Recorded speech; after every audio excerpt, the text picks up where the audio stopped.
پێشانگەیەکی فۆتۆگرافی بە بۆنەی ڕۆژی سنە کرایەوە بە بۆنەی ڕۆژی شاری سنە کە نزیکەی 30 فۆتۆگرافەر تێیدا بەشدار بوون و سەرجەمی فۆتۆکانیش گزارش بوون لە شاری سنە و ژیانکردن لە ناو شاری سنە.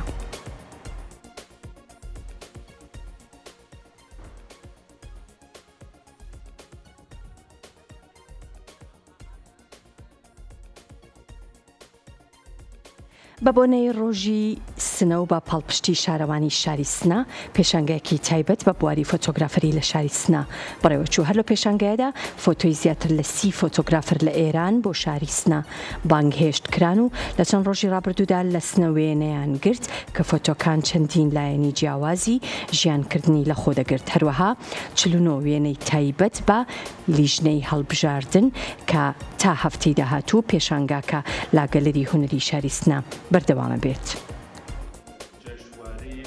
وێنەگری بە بۆنەی ڕۆژی شاری سنەوە هەیە.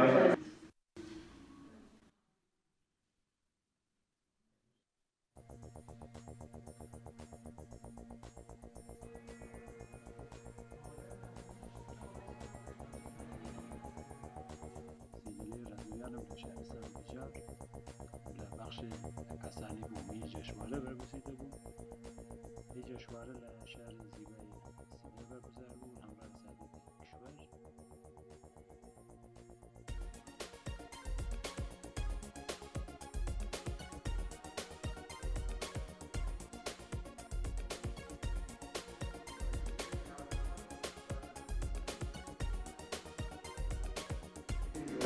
من ئەو شتێک کە بینیم لە وێنەکاندا پەیامێکی زۆر گرنگی هەبوو لە بواری کۆمەڵایەتی و ئابووری و هەروەها هەموو بوارەکانی دیکەدا.